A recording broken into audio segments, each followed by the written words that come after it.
Hello. Okay, magandang umaga po sa lahat. Okay lang po ba ang Tagalog? Okay, good morning. Happy, healthy, holy camp meeting.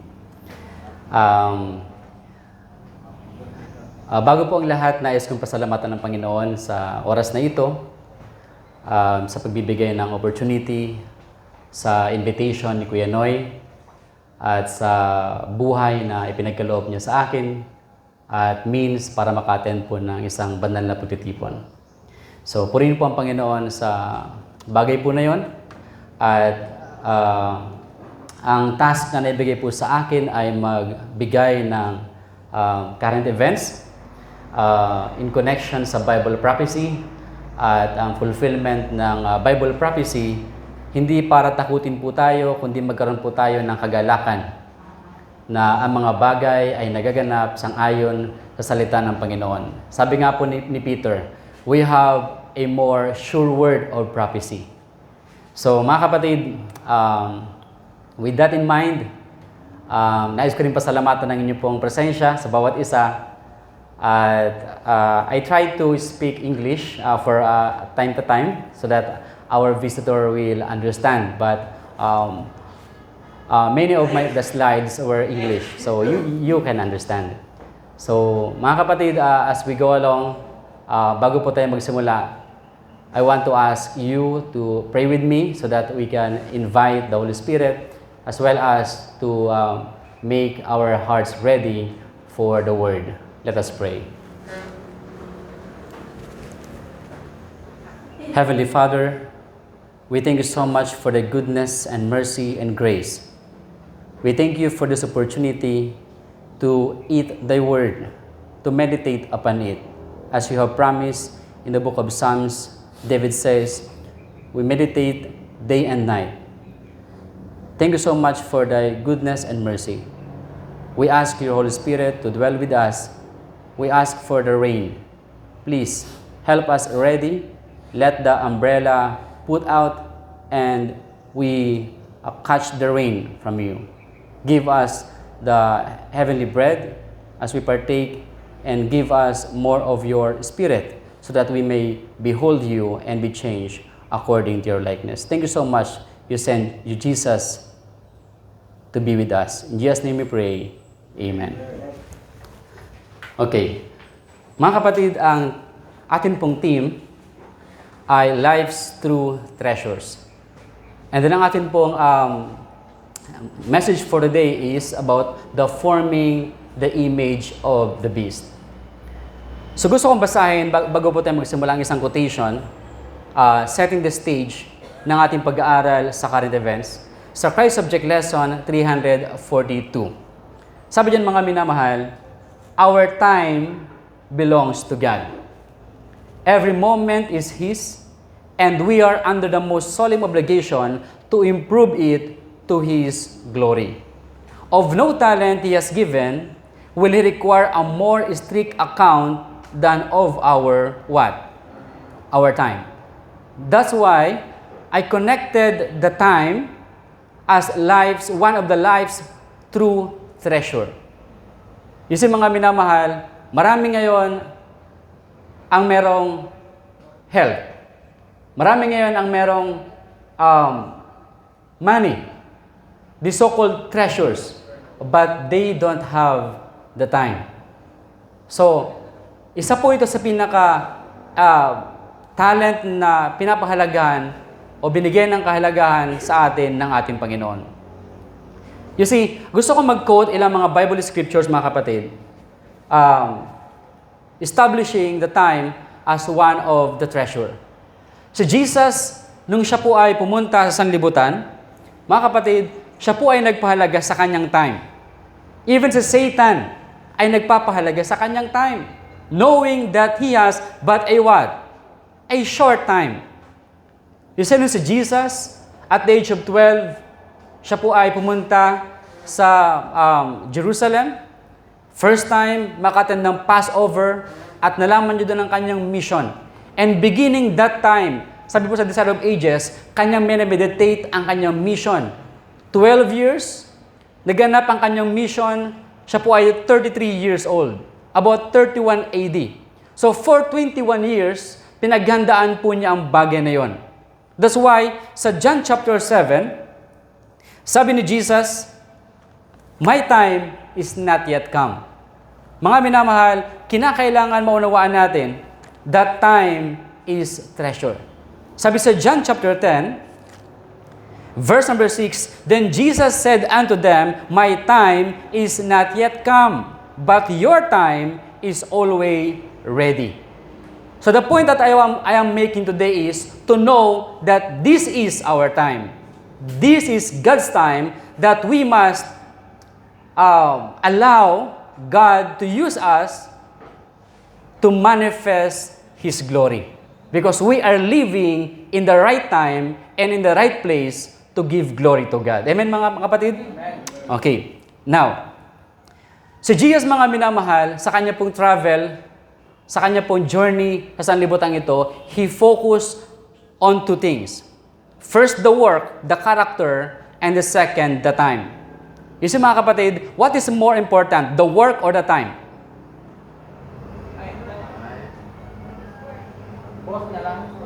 Both, tama?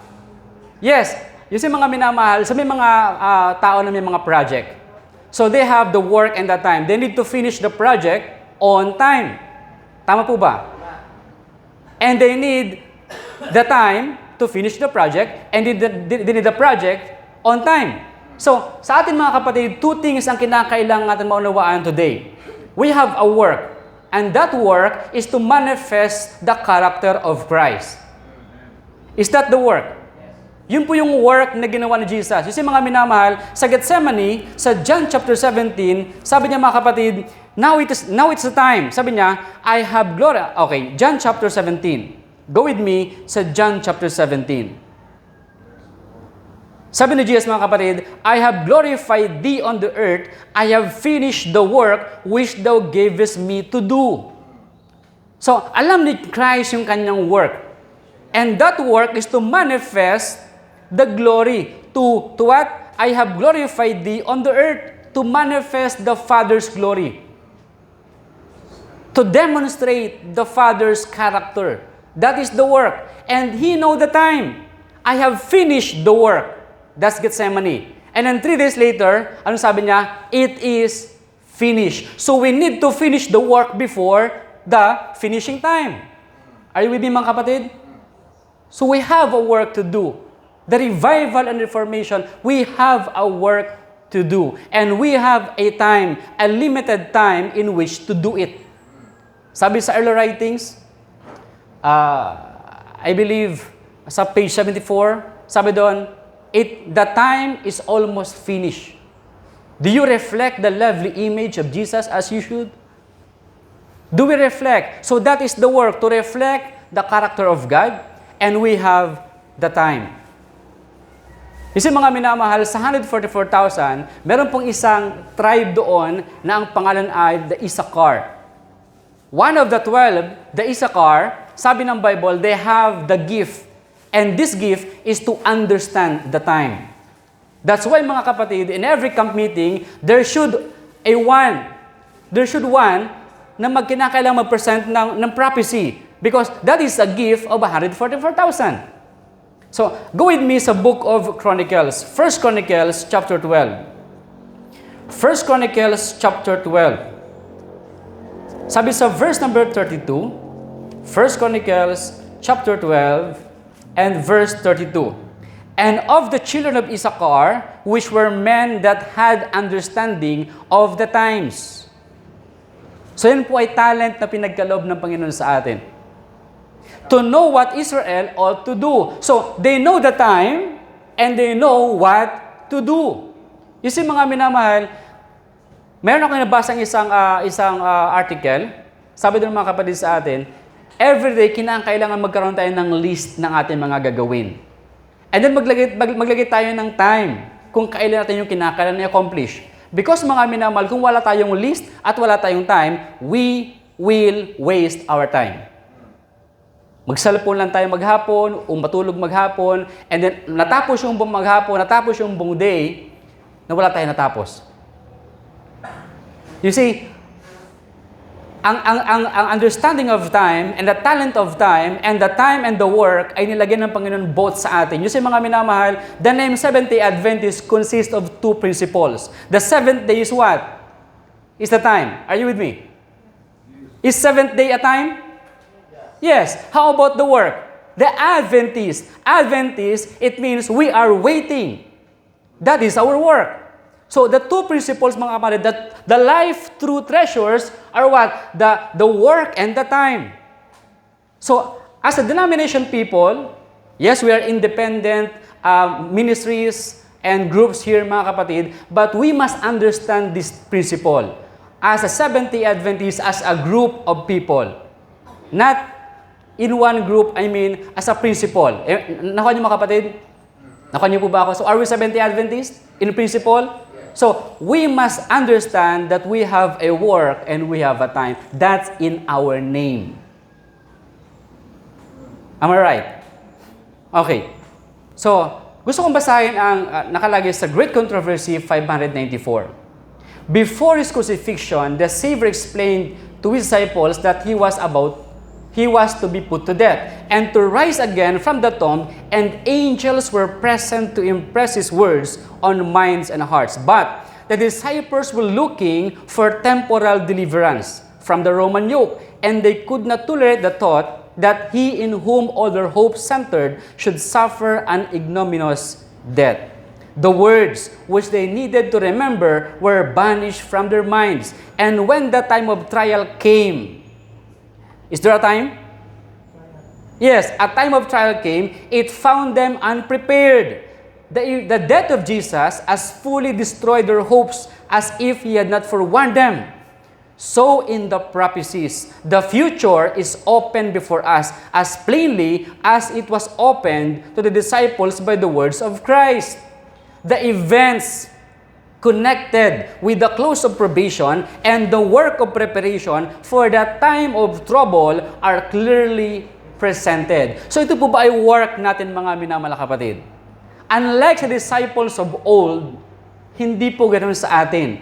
Because ito po ay clearly pinapresent sa atin, word for word, chronological events, time by time, so that we will not caught unprepared. Sabi dito, but the multitudes have no more understanding of these important truths than if they have never been revealed. Satan watches to catch away every impression that would make them wise unto salvation, and the time of trouble will find them unready. You see, mga minamahal kapatid, ang Diyos ay very concerned sa time. But don't forget the work. Even though maabot natin yung time, but without the finished work, useless. Gumawa tayo ng project, meron tayong kontrata for 3 months, natapos yung kontrata for 3 months, natapos yung time, but the work is not finished. Is that right? No. Or, natapos natin yung work before the time, is that right, mga kapatid? Pwede ba natin matapos yung work before the time? Yes, mga kapatid. So the time is very important. Okay, now, let me read sa Testimonies Volume 9. In a special sense, Seventh-day Adventists had been set in the world as watchmen and light bearers. Ito po ba yung ating work, mga minamahal kapatid? Are we a watchman? So ano po ano yung impression ng time sa word na watchman? Sa word na watchman, nasaan, mga kapatid, yung word na time? It's a time man, tama? Watch. Do you believe that watch is time? Yes.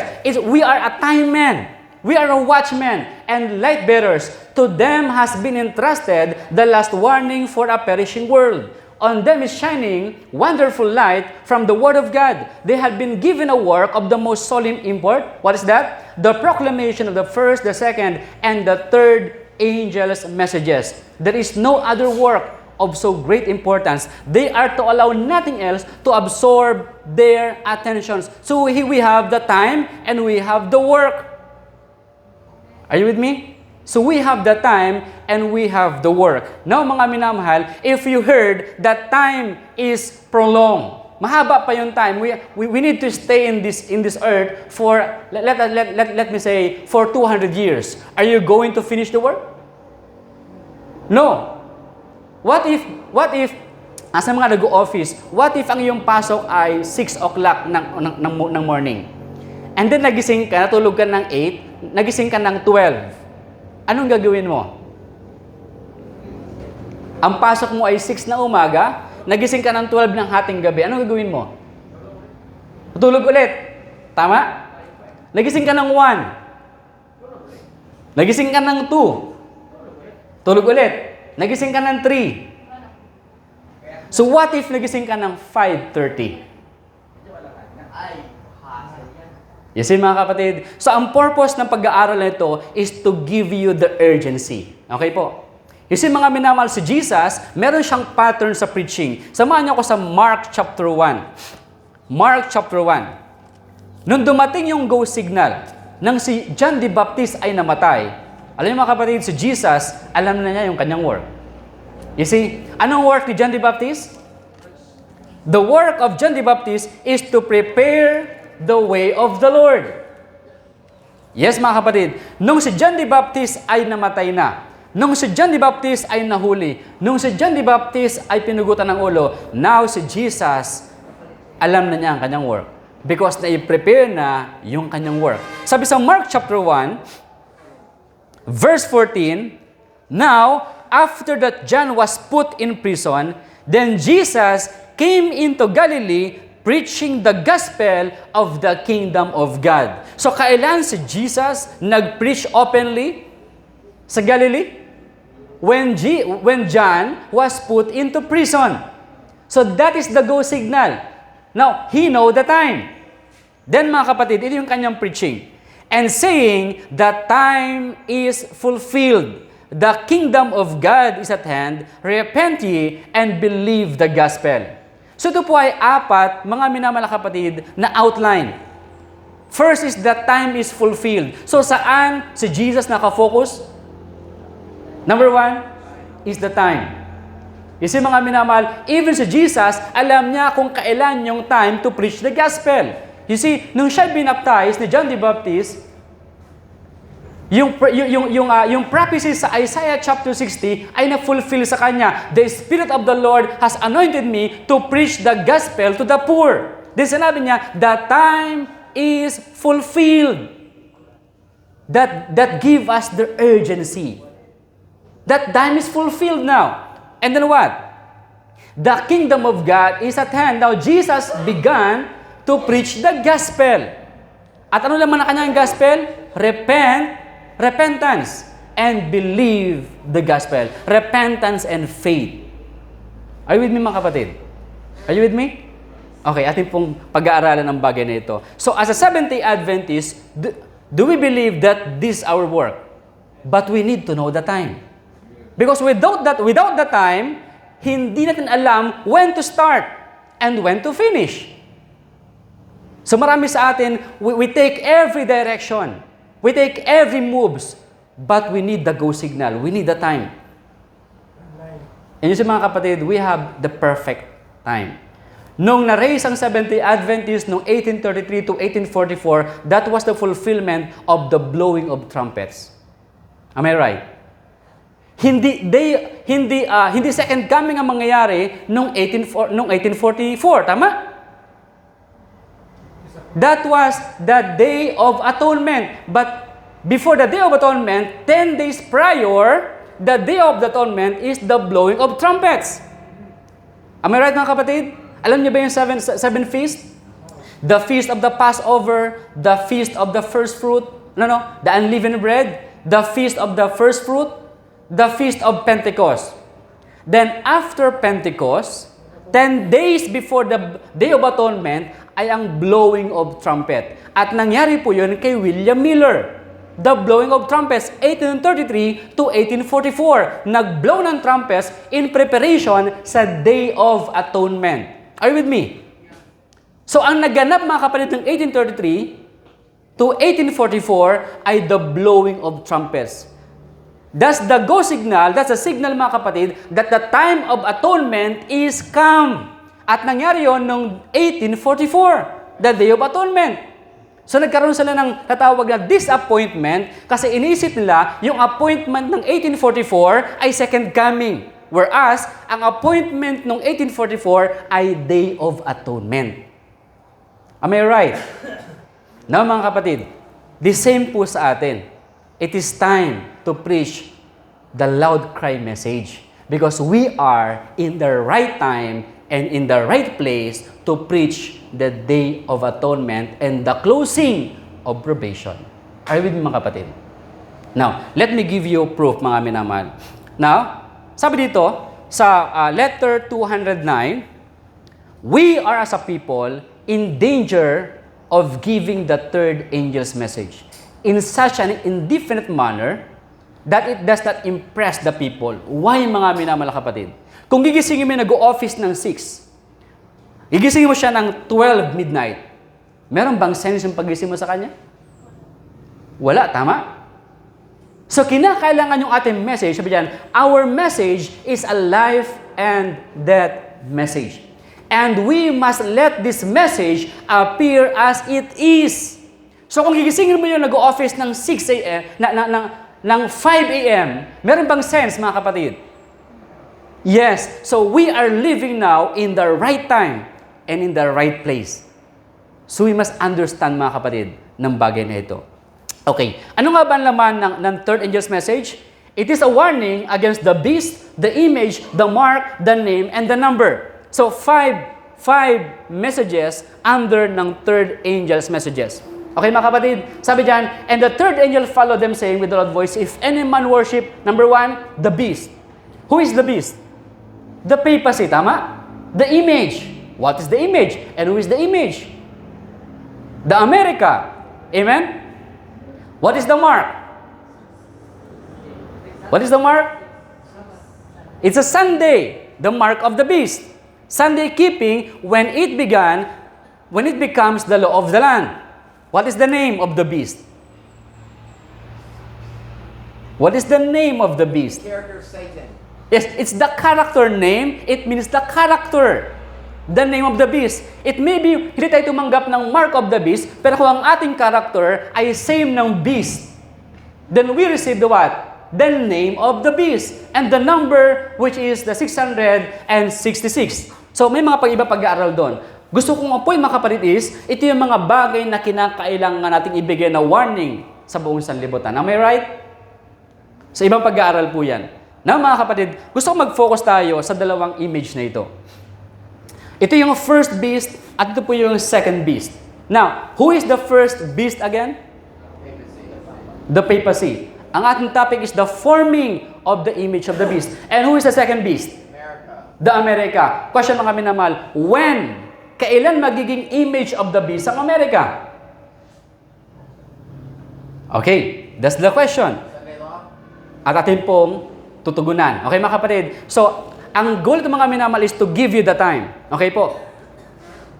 You see mga kapatid, kasama po sa revival na kinakailangan natin gawin is the time. Samahan niyo ako sa aklat ng Romans chapter 13. Romans chapter 13. Sabi ni Paul mga kapatid, sa kanya pang pangangaral, sabi niyan, and knowing the what? Romans 13 verse 11, and that knowing the time, knowing the what?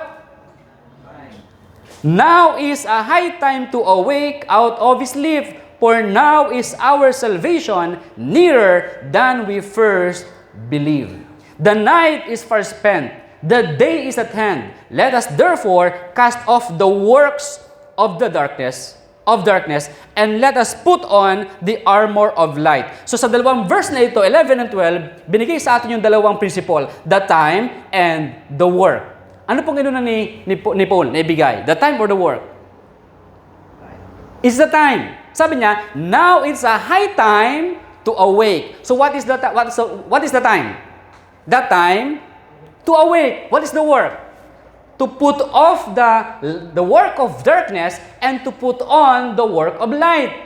So we have the time and we have the work. At during revival, mga minamahal, the time is the special key to revive the people of God. Because that time make us awake. Amen, mga kapatid? You see, yung atin pong camp meeting, we follow the time. The first speaker, the second speaker, the lunch break, the breakfast. So we follow the time. We have the work.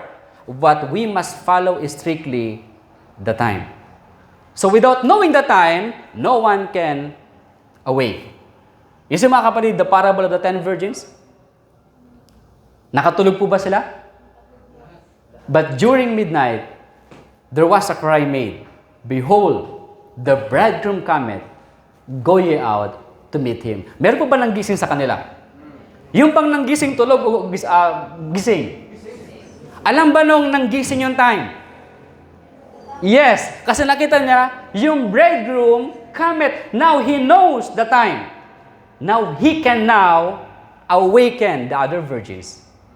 So without knowing the time, we cannot give the message.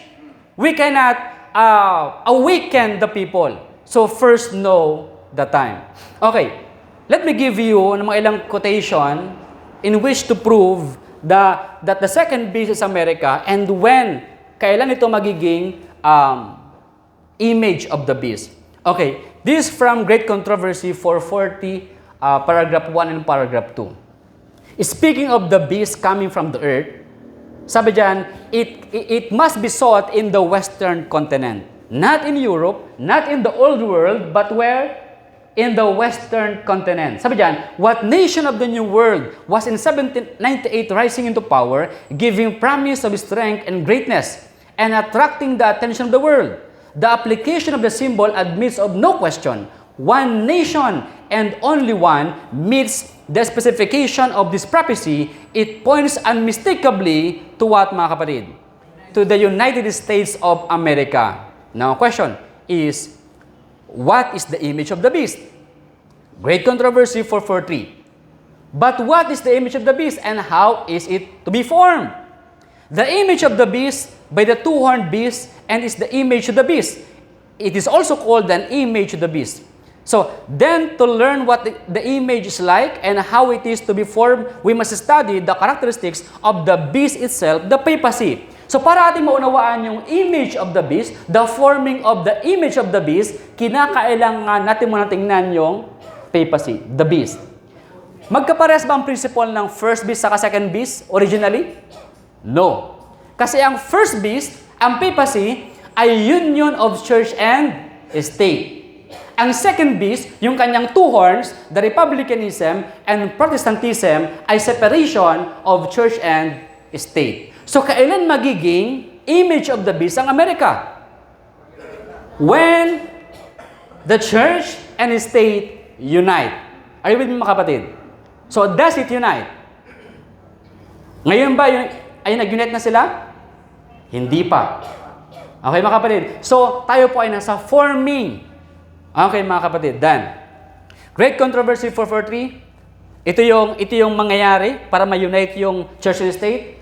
When the early church, ito po yung history, became corrupted by departing from the simplicity of the gospel and accepting hidden rites and customs, she lost the spirit and power of God.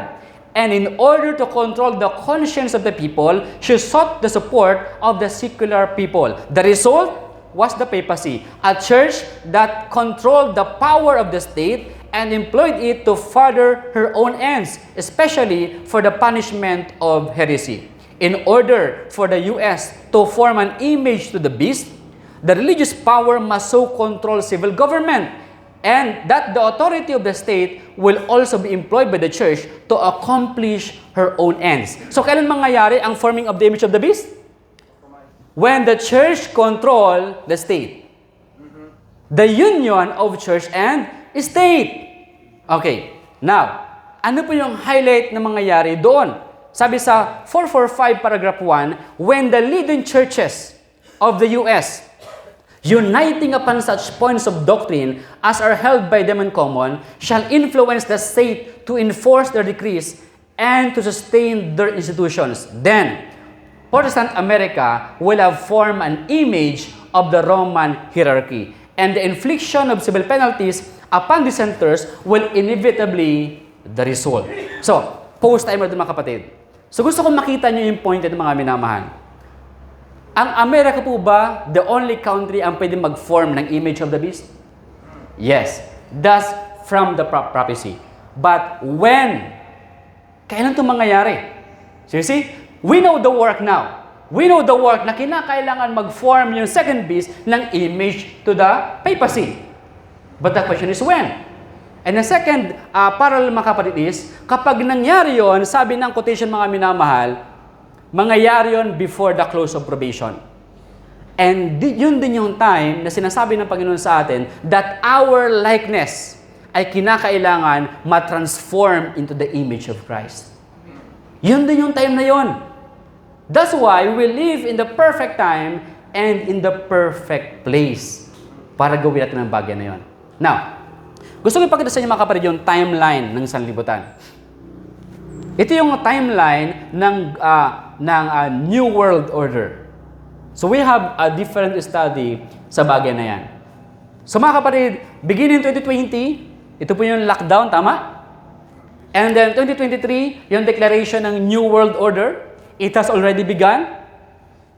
Tayo po ay 2024 and then papasok tayo sa 2025. And then ang kanilang pinaka-final goal ay 2030. Yun po yung final Great Reset. Na kung saan, yung buong sanlibutan ay magiging pattern ng papacy. Okay mga kapatid? Yung papacy, nung 1,260 years, she controlled everything. Tama po ba?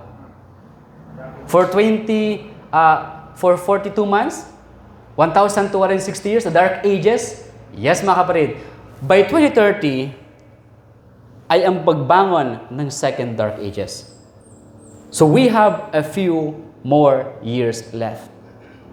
So ayaw kong pagbasehan yung kanilang pattern. Ito ay sa sanlibutan. So gusto kong puntahan mga kapatid yung timeline ng Panginoon. Okay po?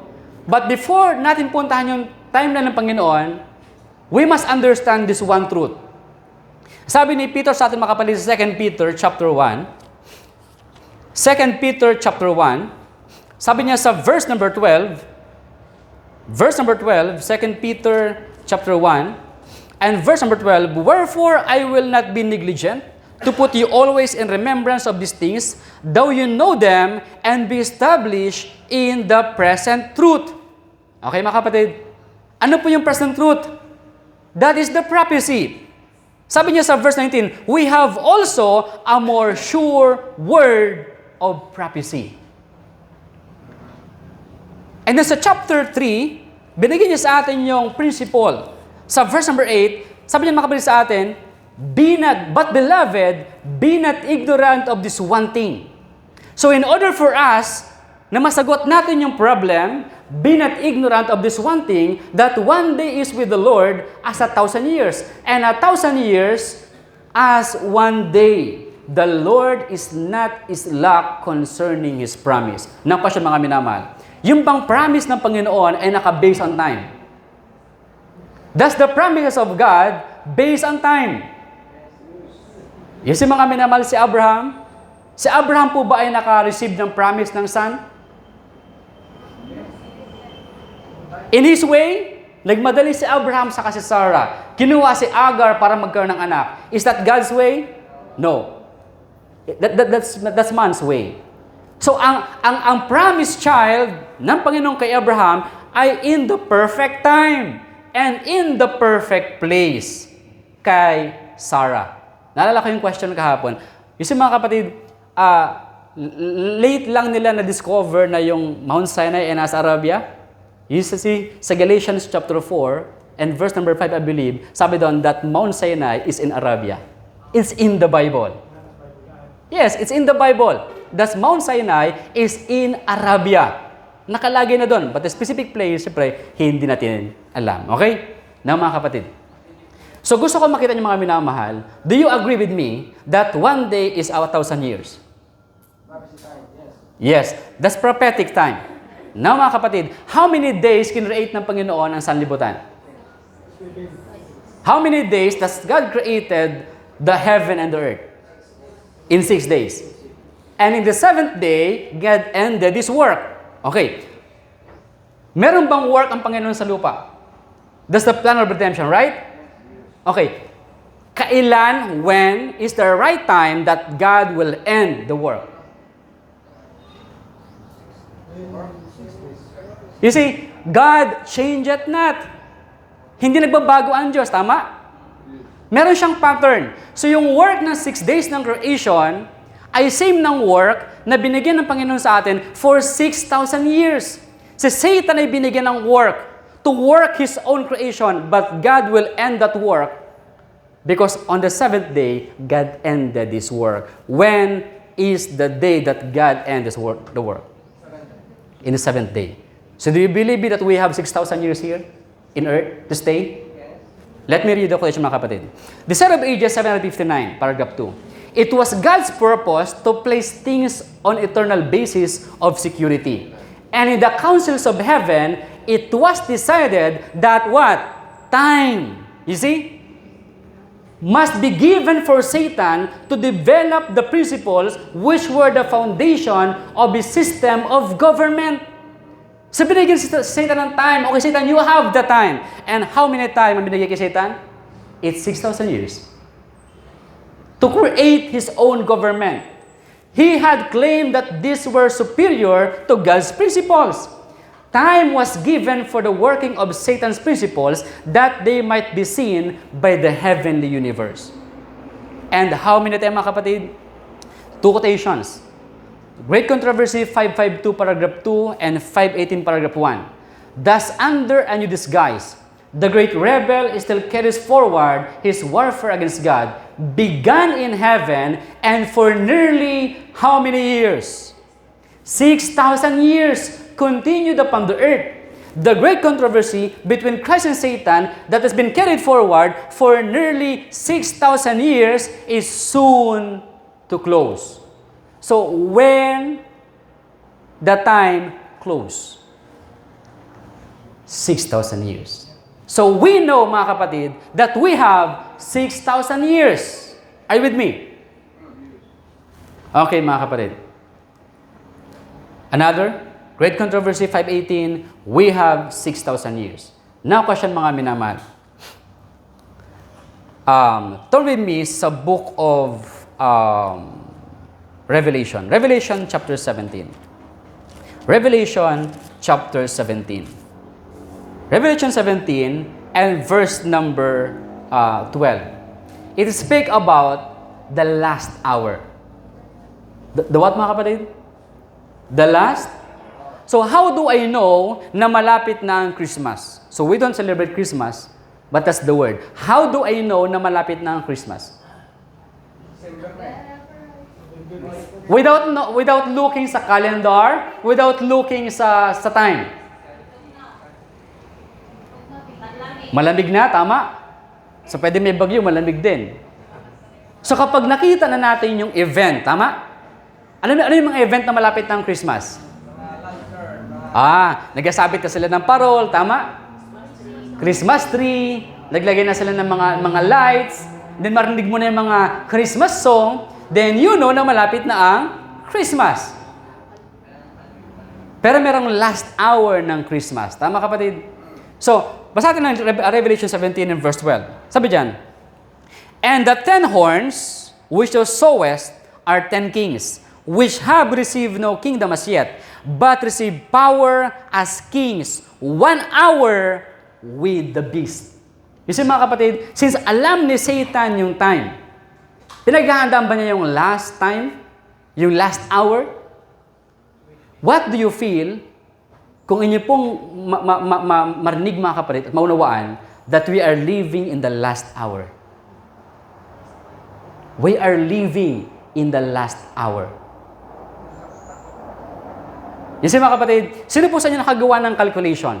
Okay, 1,000 is 1 year. 1 day, tama? 1,000 years is 1 day, tama? So 1,000, i-divide natin sa 24. 1,000 i-divide natin sa 24. The answer is 41.6. Am I right? Tama? So sa Bible mga kapatid, ang 40, it means one generation. Tama po ba? That's 41 generation. 40 years silang naglakbay dun sa ilang. And sabi ni Jesus, this generation provoke me. So 40 years means one generation. Are you with me? Now, sa Bible ba may tatawag na last generation? And when these things begin to come to pass, then look up and lift up your head, for your redemption draweth nigh, and this generation shall not pass until all things shall be fulfilled. So meron po tatawag na last generation. And we are living in the last generation. The last 40 years of this earth's history. Kailan po nagsimula mga kapatid? We will see. Shall we go? Okay mga kapatid. Now, atin pong isa-isahin.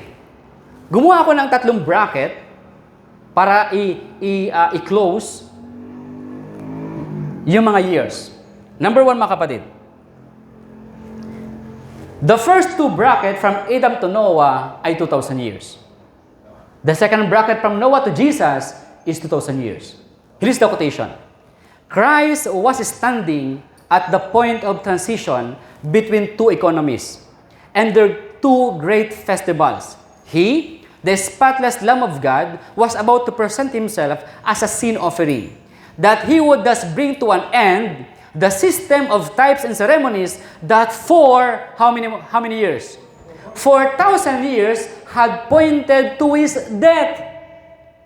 You see, yung ceremonial dito kay Abel sa offering, yung ceremonial kay Noah after the flood, the offering pointed forward to his death. The 2 economies. Right mga kapatid? So how many years from Adam to Jesus? It's 4,000 years. Question. Anong date yung ika-4,000 years? Second quotation. Great controversy, 327. In the midst of the week, he shall cause the sacrifice and oblation to cease.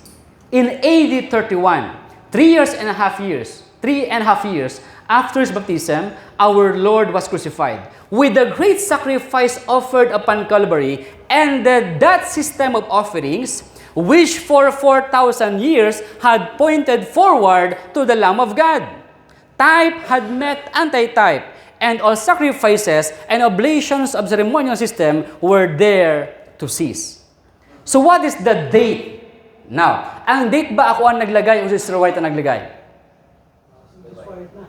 Si Miss White ang naglagay ng date. Mga kapatid, this is not a time setting. Because the time has already been set. We don't set the time, we follow the timeline. Amen mga kapatid? Now, AD 31, what will happen if we add another 2,000 years to meet the 6,000 years? What the date will be? So, plus 2,000 sa 31, it will end to 2031. Does not make date, but simply adding 2,000 from 31 AD. Are you with me mga kapatid? So do you agree that 31 plus 2,000 is 2031? Yes. So that's the data. We don't put the data. The formula is there. Am I right? So we follow the formula and then that's the conclusion. That by 2031, approximately the ending of 6,000 years. Hindi ko sinasabing second coming or close of probation, but simply the ending of 6,000 years. Marami mangyayari during that time. And one of the event, mga kapatid, is what? The image of the beast will be formed before the probation closes. Let us say that 2031 is the end of probation.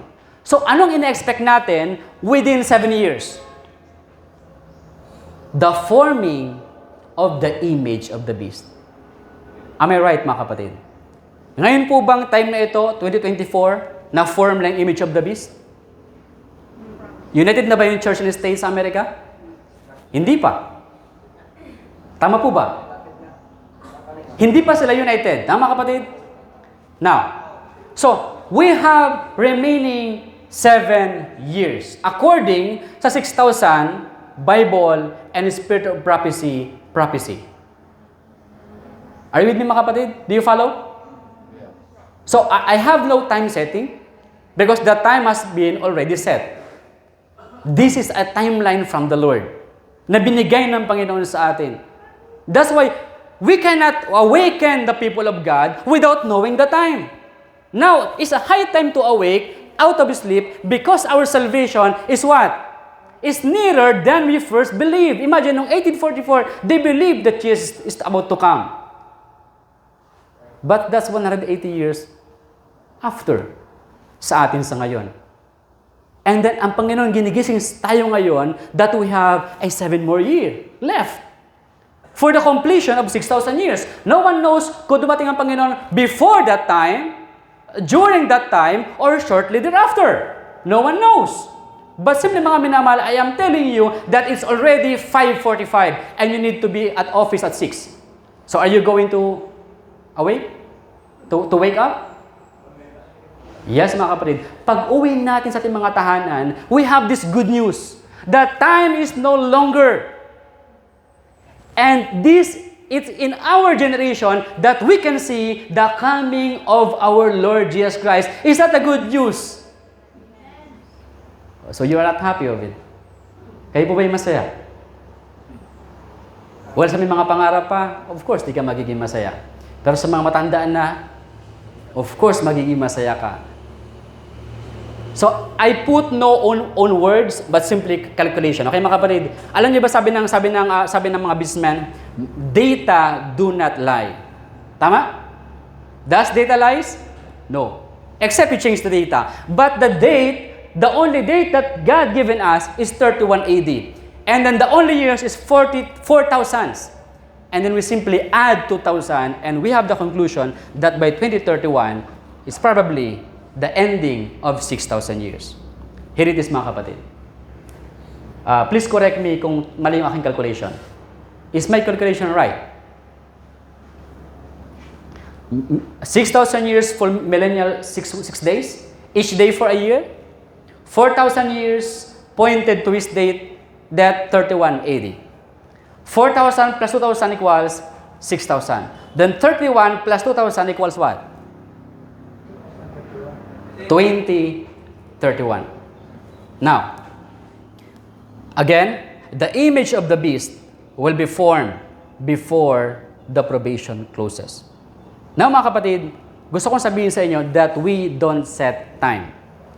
Sabi sa L. Writing 75, paragraph 1, the Lord has shown me that the message of the third angel must go and be proclaimed to the scattered children of the Lord, but it must not be hung on time. So, no time setting. Amen? Simply, gusto ko lang ipakita sa inyo that the time is very near. Amen? So, saan tayo kinakailangan tumingin? So, kinakailangan ko tingnan ngayon, not only the time, but the event. Okay, mga kapatid? The what? The event. So, kapag yung time and event ay nagkakasalubong at magkatugma, is the time right? So, halimbawa, sabihin ko, you see, it's December na. Bakit? Kasi nakita mo na yung parol, nakita mo na yung Christmas light, nakita mo na yung kantahan, yung may nagkakaroling na. So, do you believe it is December? Now, if I show you the time without showing the work or the event, probably I am lying, right, mga kapatid? But what if I show you the event establishing the time? Do you believe now? Do you believe now? Yes. Alam niyo si Jesus, gusto siyang batuhin ng mga Jew. Sabi ni Jesus, anong reason ba't niyo ako binabato? Because you are claiming that you are God. Sabi niya, if I don't do the works of my Father, then pwede mo akong batuhin. Kung ako nag-claim, sabi ni Jesus, that the Son of God, pero yung aking works ay work of the devil, pwede mo akong batuhin. But if I do the works of Him that sent me, that I am the Son of God. So why stone me? If I show you the time, and then I'll show you the works, that it complement the time, then it's what? The time is fulfilled. The kingdom of God, the second coming, is at hand. And the message is, repent and believe now the gospel. Believe now the character of our Lord Jesus Christ. Amen? I saw that some were getting a false excitement. Ito yung mga time setting. Arising from preaching time. But the third angel's message is stronger than time can be. So when we see the fulfillment of Bible prophecy, then that is stronger than time can be. I saw that this message can stand on its own foundation and needs not time to strengthen it. And that it will go in mighty power and do its work and will be cut short in righteousness. You see mga minamahal, pwedeng dumating si Christ anytime after 1844. Do you believe that? Do you believe me? Pero bakit siya dumating? Because the work is not finished. The work is not finished. Maaring dumating siya 1850, 1900, but where is the 144,000? The reason why the delay ng work, ng coming ng work ng ating Panginoon, because mga minamahal, wala pang 144,000 sealed. You see, Revelation 7, pinipigalan yung 4 na winds. At merong isang angel nag-fly from the east saying, hold until we seal the servant of God in their foreheads. So what caused the delay? Because we are not sealed. What makes us sealed? Christ is waiting with longing desire to see the manifestation of His character in His church. That is the work, the perfection of Christian character. And the time is fulfilled. Now, let me give you mga kapatid, one current events to show that time is fulfilled. You see mga minamahal, what happened in America last a few weeks ago? The 2024 election. So how do I know na napakahalaga ito mga kapatid? Using the timeline that 2031 is the ending of 6,000 years, question mga kapatid, how many years ang pag-upo ng isang pangulo sa Amerika? Sa Pilipinas ay 6. Sa Amerika ay 4. Because meron silang re-election. Sa atin wala. So every 4 years, nagkakaroon sila ng election. 2020 was the last.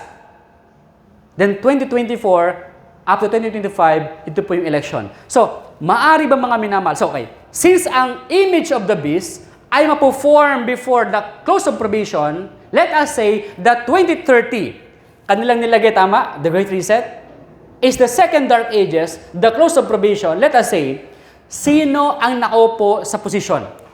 Is it this election important? Oh yeah. Because whosoever in the White House decide the destiny of America. Wow. To some degree. Well, God decide, but they are in that position, right? And there's other powers, but yeah. Yes. Yeah. So what I mean is the person in the White House must ando siya. Meron siyang role. Yes, am I right? Now, how Bible prophecy applies to the 2024 election is from Washington Times. They quote the Bible as their foundation for the 2024 election. How important is that, mga kapatid? And who is behind Trump? Who won, mga kapatid? Sino po nanalo? Christians and Catholics. Si Trump, tama? Sino po nasa likod ng pagkapanalo ni Trump? Is the churches. U.S. Christian right wing celebrates after prophecy of Trump win comes to pass. So they believe that Trump wins is according to the prophecy. Am I right? Isa mga kapatid, so what prophecy ang nai-prophesize ng pag-win ni Trump? You see, maraming mga false prophets. Isa mga kapatid, then sabi ng mga minamahal, when the leading churches, sino po nasa likod niya? Protestant. Ito po ay isang politician at yung mga tao sa paligid niya ay mga religious persons. na nag-represent sa iba't ibang religion. Then, when the leading churches, do you think, are they leading churches? Do they leads? Meron ba dyan church na maliliit na group lang na magpe-pray over sa presidente? No. We cannot go to Malacanang to pray over the president. Tama? It means, yung mga tao sa paligid niya, they were the leading ministries, right? Leading churches. When the leading churches uniting upon such points of doctrine, that's the common good. Sooner, later, ating pag-aralan yan. As are held by them in common, shall influence the state to enforce their decrees. Since ang mga religious leaders ang nag-put in place kay Trump sa office, so kapag nasa office si Trump, kaninong boses ang kanyang papakinggan? Whose voice Trump will hear? Alam niyo yung kasabi na, I scratch your back, you scratch my back. So, kaninong demand ang kanyang susundin? Yung demand ng mga tao na nagluklok sa kanya. Right, mga kapatid? Then sabi niyan mga minamahal, then, Protestant America will have formed an image to the Roman hierarchy, and the infliction of civil penalties upon dissenters will inevitably the result. Now, mga kapatid, ito po yung prophecy. They prophesied, October 24, 2024, they prophesied that they compared Trump to Cyrus the Great. Who is Cyrus? The prince of Persia. Sino po nakakilala kay Cyrus, mga kapatid? 457 BC, Cyrus make a decree that the Israel will go free to Jerusalem. Cyrus, Darius, Artaxerxes. Si Cyrus ang gumawa ng decree na palayain at bumalik ang Israel sa mga kapatid. Sa Promised Land. Na mga minamahal, they compare Trump to what? To Cyrus freeing the Israelites to return home from exile. So they look to Trump as their Messiah. You see mga kapatid? Do you understand? They look to Trump as their Messiah, freeing them from bondage, freeing them to return to the Promised Land. Now, ano po yung platform na gagawin ni Trump? Mga kapatid, is the Project 2025. Napakinggan nyo na ba yan? Hindi pa siya na-elect as president, nakalagay na po yung kanyang platform. Is the Project 2025. At ano po ang laman ng project ng mga kapatid? Una, ang kumokontrol po nito ay the Heritage Foundation. Okay, tandaan niyo po yan. 2023 pa, nakalagay na yung kanyang platform. So they believe and they know na mananalo siya by 2024 election. Okay po? The project aims to promote conservative and right-wing policies to reshape the federal government of the U.S. and consolidate executive power after Donald Trump is inaugurated as president in 2025. So ito yung kanyang platform, the Project 2025. Ano po yung main goal ng Project 2025? Ito yung mga kapatid. It's from Baptist News Global. And that thing at the bottom, it does say that, yeah, he has denied he intends to enact Project 2025. He denies that he's involved with that, but there are people who suspect he will end up, either he's lying right now or that he will eventually cave and give in to them eventually at some point. Yes. We must understand that Trump is a politician. They are not truthful in their words. So, he denied. Sabi niya, hindi yan yung platform ko, hindi yan yung pupuntahan ko. But as he enter into his office, he will perform every detail of Project 2025. Dahil yung Heritage Foundation, dahil yung mga tao na nag-elect sa kanila, sila nasa likod ng Project 2025. You see mga kapatid, parang si Marcos lang. Sabi niya, 20 pesos ang bigas. Nahuli niya yung mga tao. Ilang taon na siya sa patungkulan. Wala pang 20 pesos na bigas. Kasi mga minamahal, do you understand? So, nag-deny siya, I am not for 2025. but look at his words. Look at his actions. Okay. Trump pledges is November 11, before election, to bring back prayer in schools and offer school choice everywhere. And Bibles. And Bibles, and the 10 Commandments to promote the prayer, the Bible, and 10 Commandments in public square, in public schools. And that is what one of the 10 points plan echoes the ideas of Project 2025. So, why worry mga kapatid? Why worry? Is that Bible prophecy? Okay. Kasi mga kapatid, we must learn and know our history. Yung mga pioneer natin, they told us na kapag nakita nyo na sa Amerika that the Bible ay pinromote sa public school, that the prayer and the commandments ay pinromote sa public school, then we know that the image of the beast is forming. Kasi mga kapatid, pag pinromote yung Bible sa public school, kayo nung Bible yung promote? Is the Bible of Protestant or the Bible of Catholic? Whose prayer ay promote? Is the prayer of Protestant or the prayer of Catholic? Whose 10 Commandments ang ipopromote? Or apostate Protestantism. Yes. Yes. Ito po ay off and go, off and go, off and go. You see mga minamahal, because the time is not yet fulfilled. But the time now is hinug na.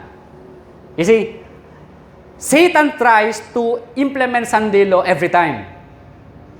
But God holds the wind. Because He knows the time. Kasi mga kapatid, kung gusto niya mag-Sunday law, matagal na pwede mag-Sunday law. Pero wala siyang 144,000. So meron siyang goal, meron siyang plano. Ang plano niya ay makakita siya ng 144,000 na maka-perfect ng Christian character. So without that, i-hold lang yung winds until the servant of God are sealed in their foreheads. But the time is no longer. We are in the brink of the ending of 6,000 years. So it's our work now. We are in the last generation. It's our work now. So we must do the work. The forming of Christ's character within. And then the preaching of the third angel's message against the image, the beast, the mark, the name, and the number of his name. Amen? Okay, let's go. Here it is mga kapatid. This is Kevin Roberts, the president of Heritage Foundation, the think tank of Project 2025, who he is, a cowboy Catholic, leads Heritage Foundation plans for second term ni Trump. So sino po yung leader ng Heritage Foundation na gumawa ng Project 2025? It's a cowboy Catholic. He's a Catholic. Okay mga kapatid, ito ang sabi niya mga minamahal. If Donald Trump is re-elected as U.S. President, Heritage under Roberts is uniquely poised to be the main policy. Sino gumagawa ng policy? It's Kevin Roberts. At ano yung kanyang policy? And personal engine for the new administration, just as it was for Ronald Reagan in the 1980s. Question mga naman, what happened in 1980s? It's the Holy Alliance of the Pope and America. That the beast met the first beast. The second beast met the first beast. Ito yung first time na nagkaroon sila ng Holy Alliance. Ito rin mismo yung gagawin ng Heritage Foundation sa Project 2025. Now, it's not between Pope John Paul and Ronald Reagan, but it's between the Pope Francis, if he is alive, and the current president or the next president, the final election sa Amerika. Are you with me mga kapatid? Are you with me? Naka-follow po ba kayo? Now, let's go. Ating kuhain mga minamahal. Ito yung ating principle kanina. One day is 1,000 years, right? So how many years composed of 1 hour? In 1 hour? It's 41.6. Right mga kapatid?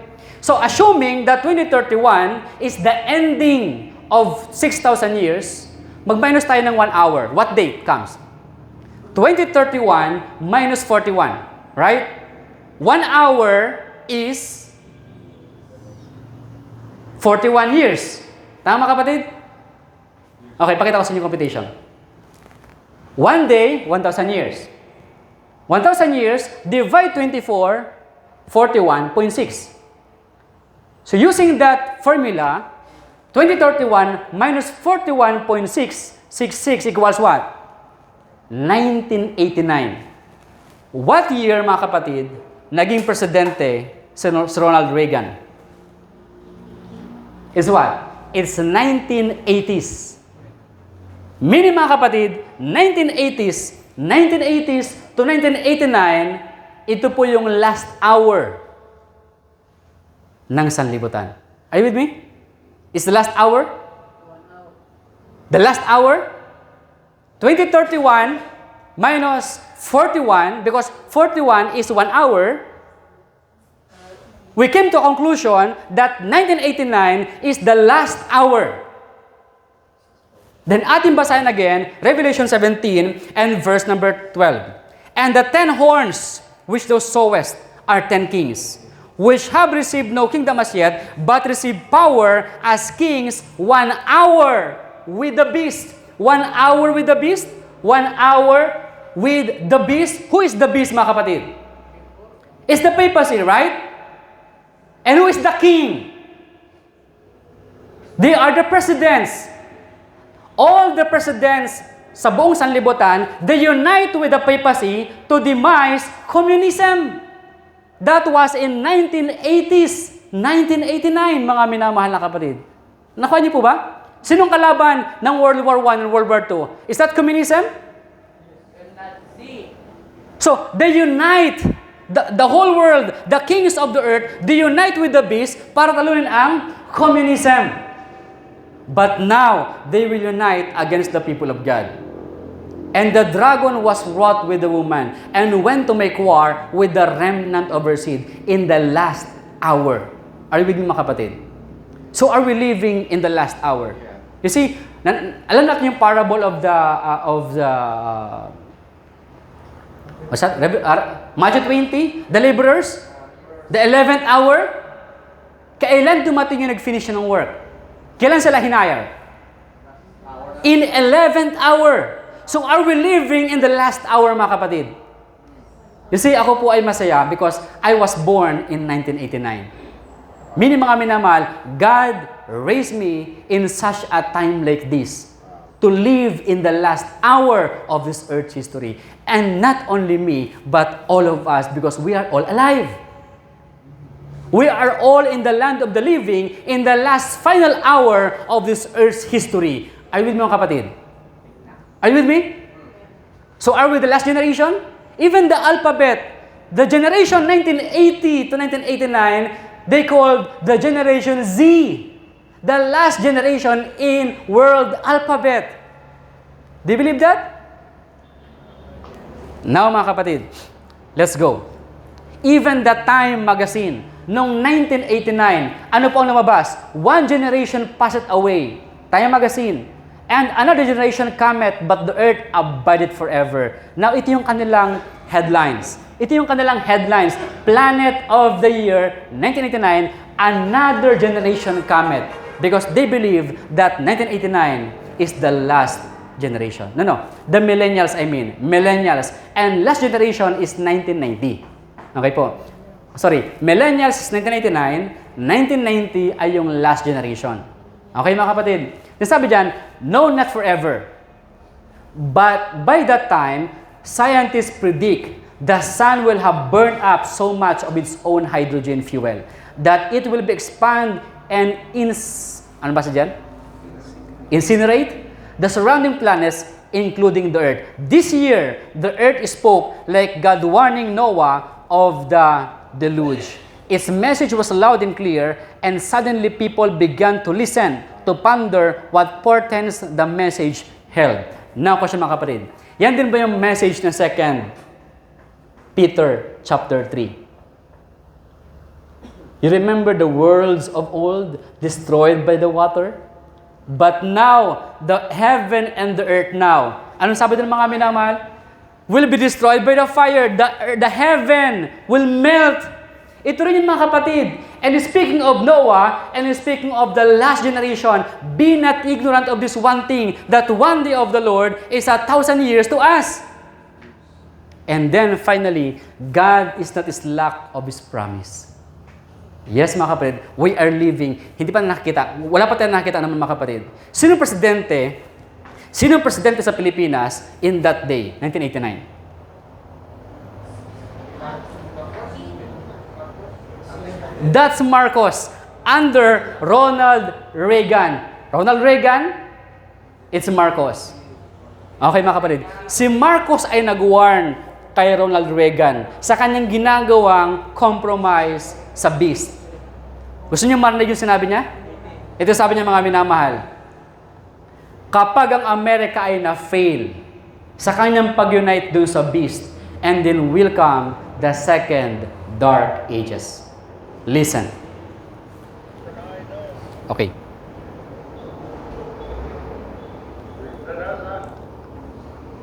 Okay, I will play again. Yan na sa to music.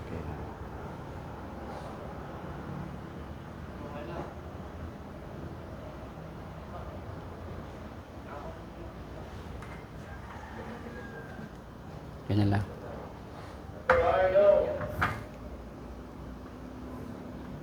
Wala. That as I have said in many a speech, before my own people and before the world, fate and destiny has decreed that the United States of America be the trustee of modern civilization against the threat of a possible second dark ages.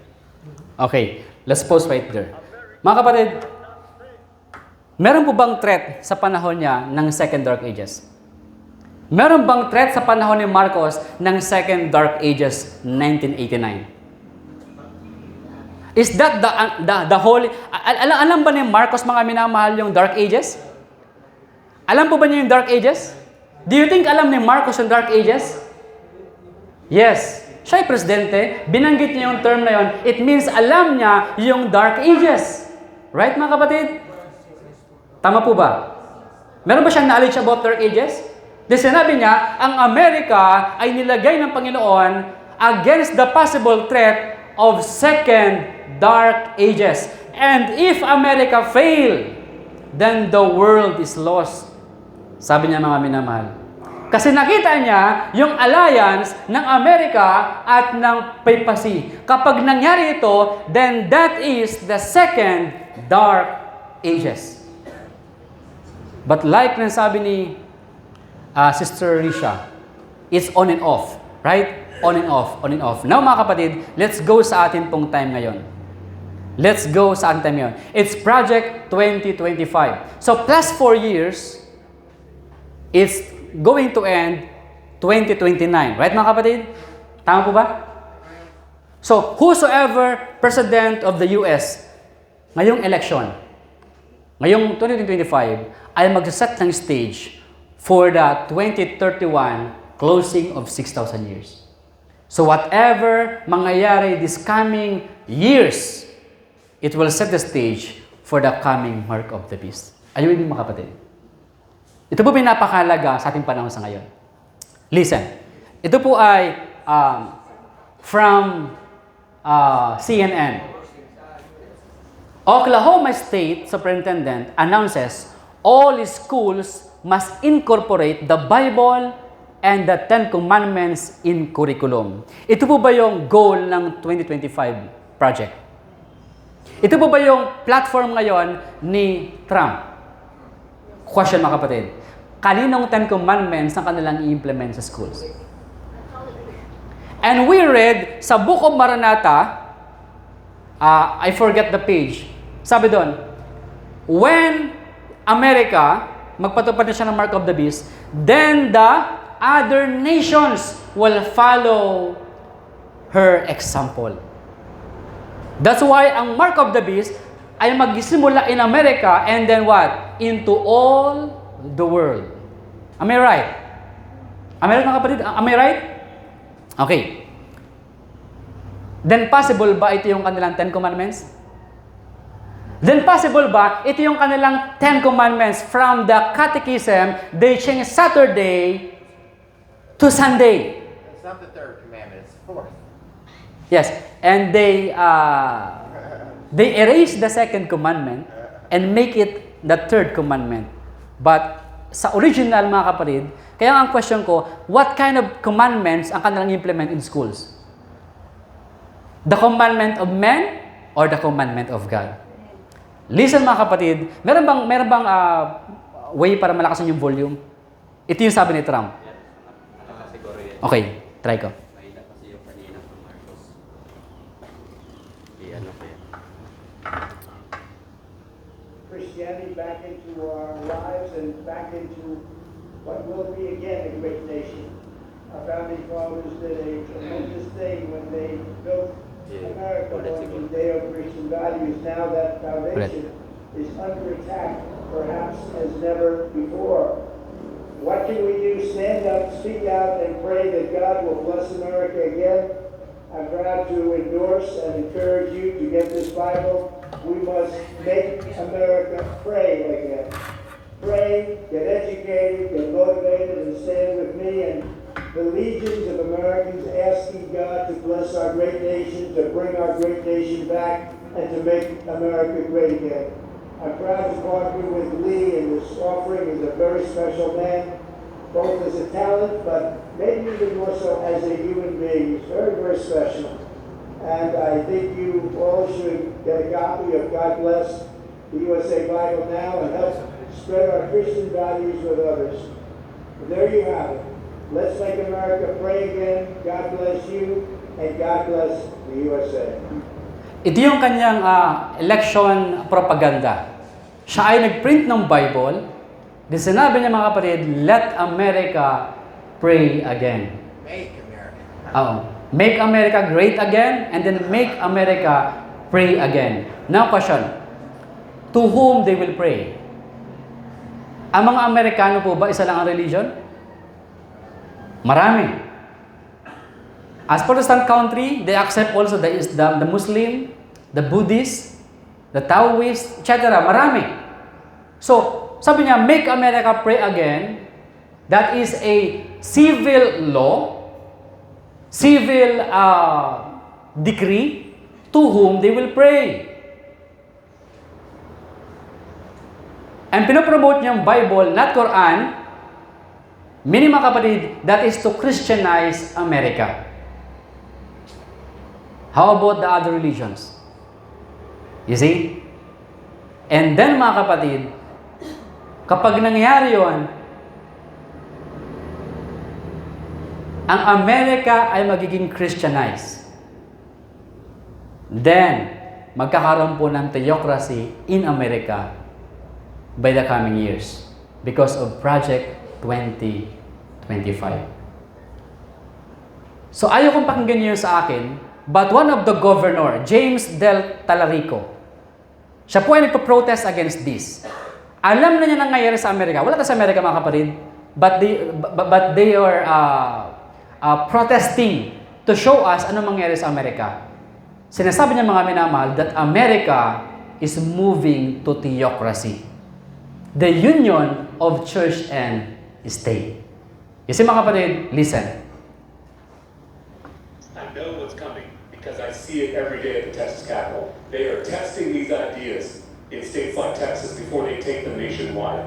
Banning books, banning abortion, forcing every teacher to display the Ten Commandments, replacing school counselors with untrained chaplains, defunding public schools to subsidize private Christian schools. We are sleepwalking toward theocracy, and we must act with the... We are sleepwalking toward what mga kapatid? Theocracy. Lahat ng binanggit niya, lahat yun yung platform ng Project 2025. Meaning mga minamahal, next year. That's why sabi ni Kuya Tim sa akin one time nag-call siya, it's exciting. It's very exciting. Pagpasok ng 2025, now we can now feel and hear the voice of the dragon. Because that is the time na ang Amerika ay mag-perform ng image to the beast. then we know that the probation is now closing. Because the image of the beast must be formed before the end of probation. Then atin pakinggan ang sinasabi ng atin pong mga historians. Ito po ay si, who is this? Si Wagner. The government of Israel was a true theocracy, a perfect union of church and state. Am I right? Then, he continued to say, but when the Jews prove recreant, to their trust, and instead of letting the light of truth shine from them to the nations, extinguish that light by their heathenism practices, God cast them off. Since that time, He has claimed no special nation as His own. Pero ibang kiniklaim ni Trump that America, in God we trust, is a nation of God. He still has a people called Israel, but they are those in every nation who humbly walk in the way of truth. Their only badge of citizenship is the possession of the Spirit of Christ, and often they are unknown to all except God. Therefore, since God has and claims no distinct nation or people as His own, it follows that any attempt to model a government after that of Israel, theocracy, would be simply to establish a theocracy with human power substituted for that of God. This would be a model not of ancient Israel, but of the papacy. That's right. So what is that forming, mga kapatid? Since ang Amerika ay kinokopya ang government of God, forming theocracy, ano po ang kanilang ginagawa? This would be a model not of ancient Israel, but of the papacy. The forming of the image of the beast. Are you with me? Yeah. Do you understand in which time we are living on? You see, mga kapatid? Do you understand? Now, how about A.T. Jones? A.T. Jones. Ito yung kanyang pakipag-dialogue with Senator Blair nung Sunday Law implementation ng 1888. The same yung nangyayari sa atin sa ngayon. Sabi dyan, very good, Mr. Chairman. I have shown that in the 4th century, the same movement developed, a theocracy, and in that, the papacy. Ito yung 1888. Religious despotism and oppression for conscience sake. Now, I want to show the secret of at least a portion of the present movement. The representative of National Reform Association, let us say, the Project 2025. Okay? Nagbago lang yung kanilang pangalan. Nagbago lang yung kanilang pangalan. Ang kanilang goal is to unite the church and state, kaya kay Reagan noong 1989. Then, sabi dyan, spoke here in behalf of this proposed legislation that association is asking for such a law and for such an amendment to the Constitution as you have proposed in relation to the Christian religion in the public schools. Yun bang ginagawa ngayon? To Christianize America? Promoting the Bible, the prayer, and the Ten Commandments in the public school? Then he said, that measure pleases them well, and this proposed Sunday law pleases them well. What next, mga kapatid? They promote the prayer, they promote the Bible, they promote the Ten Commandments, and then comes the promotion of Sunday law in the public schools. Then that means the forming of the image of the beast. We are living, the time is fulfilled. The kingdom of God is at hand. We have 7 more years left. Sa ending ng 6,000 years, do not believe the time, but believe the event. Does event correlate with the time in which we are living in, mga kapatid? Nagkakaroon ba sila nag-synchronize ba yung time sa kanyang event? Yes, mga minamahal. Then what? The time is fulfilled. We are living in the right time, in the right location, in the right message. Because sa Seventh-day Adventists, we have been set in the world as a watchman and a light bearers. We will force schools to adopt school prayer. Then, they will force the school to adopt the prayer. They will force the school to adopt the Ten Commandments. Then what? They will force the school to adopt the Sunday Sabbath. In closing, Christians should be preparing for what is soon to break upon the world as an overwhelming surprise. And this preparation they should make by diligently studying the Word of God and striving to conform their lives to its precepts. Now, I believe si Kuya share niya ito. God calls for a revival and reformation. Amen? That's what God calls us. The revival of true godliness is the first and most urgent of all our needs. The most? The greatest and the most urgent of all our needs. Mga kapatid, simply, I give you the time. Not to scare you, not to takutin kayo, no mga kapatid, but to give you the time to awake out of his sleep. Amen? So we have now the time. So what is our work? A revival, tama? Of true godliness. What is that? Christ likeness. Amen mga kapatid? Yun yung ating work. And then to preach the third angel. Then sabi ni Benjamin Franklin, if you fail to plan, then you are planning to fail. Kasama dyan yung counter living. Because in the future, the problem of buying and selling, sinampulan na tayo ng lockdown. Tama? Then that lockdown, sabi nila, is a dress rehearsal for what is coming. Then, the agents of evil are combining their forces and consolidating. There is strengthening for the last great crisis. Great changes are soon to take place in our world, and the final movement will be rapid one. The Bible and the Bible only gives a correct view of these things. Wala pa tayo nakikita ng anuman. Here are revealed the great final scenes in the history of our world. Events that already are casting their shadows before. The sound of their approach causing the earth to tremble, and men's hearts are failing them for fear. Now mga kapatid, last 4 slides. The present is a time of overwhelming interest to all living. Rulers and statesmen, men who occupy positions of trust and authority, thinking men and women of all classes have their attention fixed upon the events taking place about us.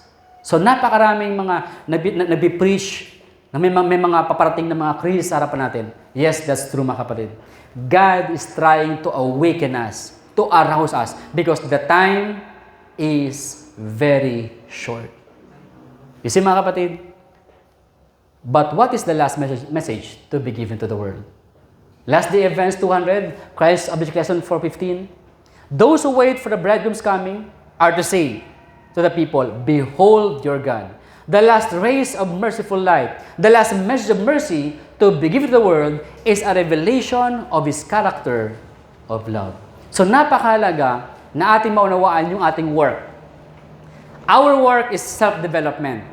Our work, mga kapatid, is to reveal to the world the character of love. God's character of love. The children of God are to manifest His glory in their own life and character. They are to reveal what the grace of God has done for them. Yun pong ating work, mga kapatid.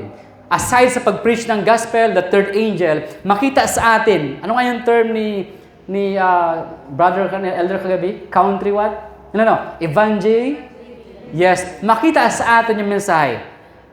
But we can only evangelizing with the right conception of His character. Because kung mali yung ating pagtingin sa Kanya, mali din yung ating buhay. Right mga kapatid? Tama po ba? Kung mali yung ating pong pagkakilala sa Father, mali din yung ating demonstration. Ito yung mangyayari mga kapatid. Sabi dyan, those who endeavored to obey all the commandments of God will be opposed and derided. They can stand only in God. In order to endure the trial before them, they must understand the will of God as revealed in His Word. They can honor Him only as they have a right conception of His character, government, and purposes, and act in accordance with them. Magkakaroon lamang tayo ng evangel living kung tama yung ating pagtingin sa Kanya. Because kung mali yung picture natin nakita, we change in the same wrong picture. You see mga kapatid, that's why kinakailangan tama yung ating pagkakilala sa ating Father. That's the work. Kung bakit meron tayong buhay sa ngayon, that's why I respond positively by the grace of God sa calling ni Kuya Nonoy na mag-attend ng camp meeting and to share this truth because mga minamal, aside of sharing, I want to learn more about God's character. Because I believe in every camp meeting, God will pour out His Holy Spirit, the latter rain. At ang latter rain, ang rain ay binibigay when we preach the character of Christ. Because yung rain, mga minamahal na yon, sabi sa Revelation 18, will cause the whole world to be lightened with His glory. That's what we need to learn the character of God revealed in Christ and in the law that may be revealed in us. You see mga kapatid, then gusto ko i-connect finally yung time. The value of time is beyond computation. Christ regarded every moment as precious, and it is thus that we should regard it.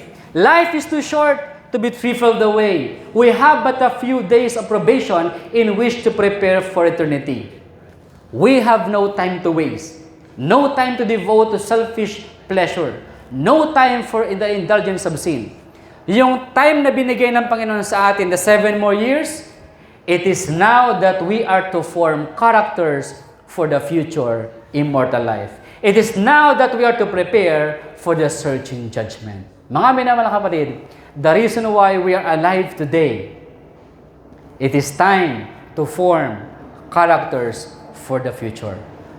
Finally, the two, in my study, the two life's true treasures are the work and the time.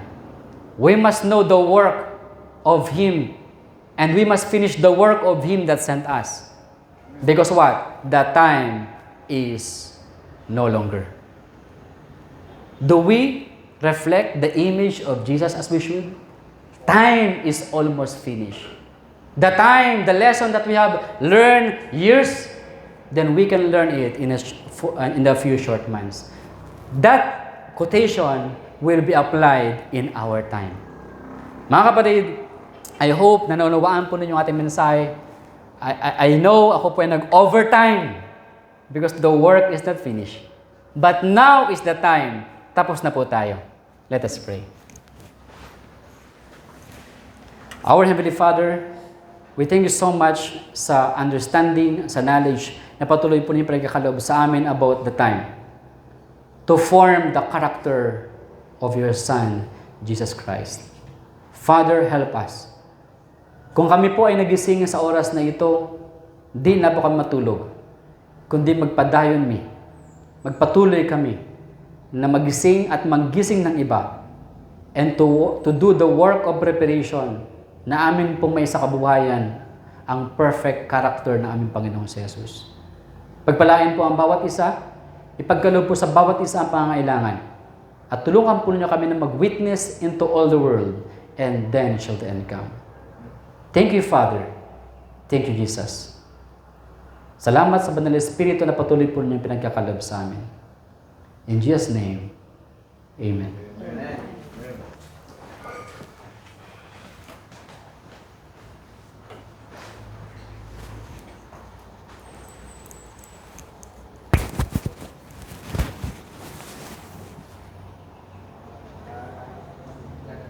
Okay, so since closing prayer naman ta, so mag-first na naman.